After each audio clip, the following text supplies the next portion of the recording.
Did you know that one of the biggest reasons homes sit on the market for months, baffling their owners, isn't poor marketing or bad timing? It's often a subtle, yet powerful force: overpricing. What's surprising is that most sellers don't intend to overprice their property. They genuinely believe their asking price is fair, even justified. But in the world of real estate, belief isn't currency. Market value is. And understanding this gap is crucial whether you're buying, selling, or investing. The problem of overpricing is a silent saboteur that impacts everyone in the real estate market. For sellers, it leads to prolonged listing times, increased carrying costs, and ultimately, often a sale price lower than what could have been achieved with an initial strategic price.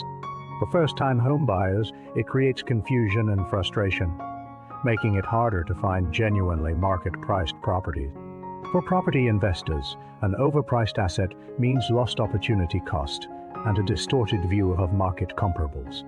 People relocating or upsizing might struggle to sell their current home, delaying their next move. Landlords looking to exit a rental property may find their investment returns eroded by extended vacancy and price cuts. The hidden issue is that sellers often factor in emotional value, personal renovation costs, or outdated market comparisons, rather than current, objective data. They fail to see how these subjective factors push their price out of alignment with what a ready, willing, and able buyer will actually pay. The core insight here is that true property value is not what a seller wants or what they've spent. It's what the market will bear. Experienced buyers and shrewd investors understand this implicitly. They don't engage with the seller's narrative about their dream kitchen or custom landscaping. Instead, they anchor their valuation to objective, verifiable data, recent comparable sale. The mindset shift required for sellers is to move from what I think it's worth to what a similar property actually sold for. This principle is fundamental. Sellers often make financial mistakes, like adding the exact cost of a renovation directly to their asking price, not realizing that many renovations don't provide a one return in market value. Or they compare their home to other active listings, which might themselves be overpriced, instead of focusing on all closed sales in their immediate area. This strategic mistake leads to a perception gap that can cost them dearly. To avoid this pitfall, whether you're a seller trying to price right or a buyer assessing value, apply the real market value check, relevant comparables. Focus solely on recently sold properties within the last 3-6 months that are truly comparable in size, age, condition, and location. Not active listings, not properties from a different neighborhood, and certainly not online estimates that lack granular local data. Objective data. Look beyond aesthetics. Compare square footage, number of bedrooms and bathrooms, lot size, construction quality, and specific features. A renovated bathroom in one house might be basic compared to another, truly high-end renovation. Adjust for condition and upgrades. Objectively assess your property's condition relative to the comparable. Are your upgrades truly universal value adds or personal preferences? A new roof adds structural value, while a custom-painted mural might not appeal to every buyer.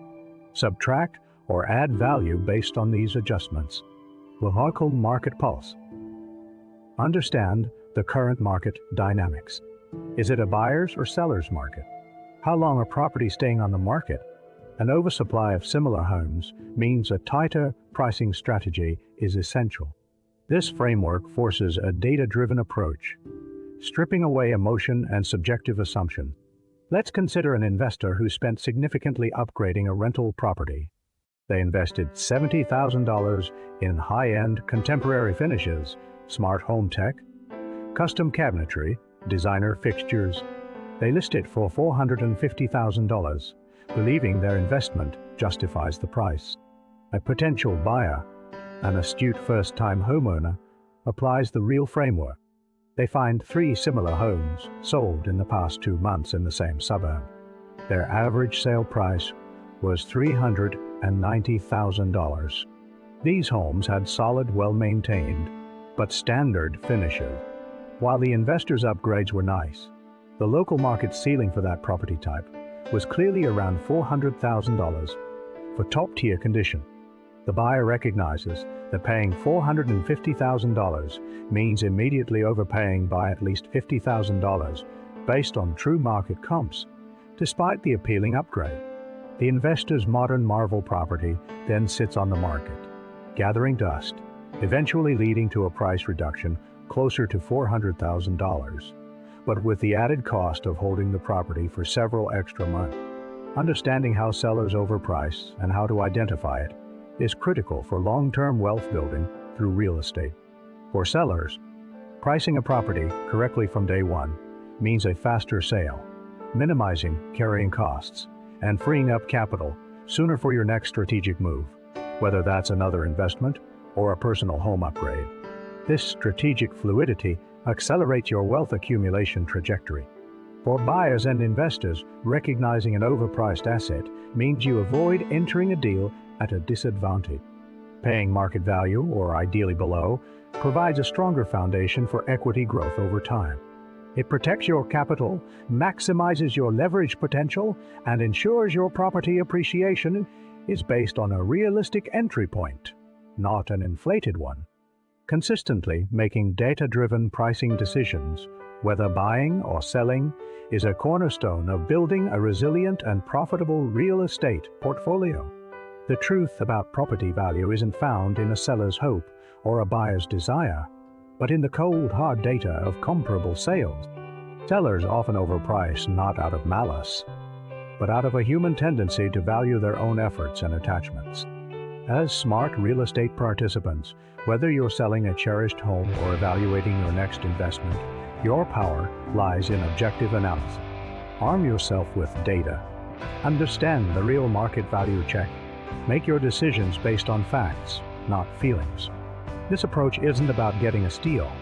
It's about making smart, sustainable property decisions that contribute to your long-term financial stability and wealth growth.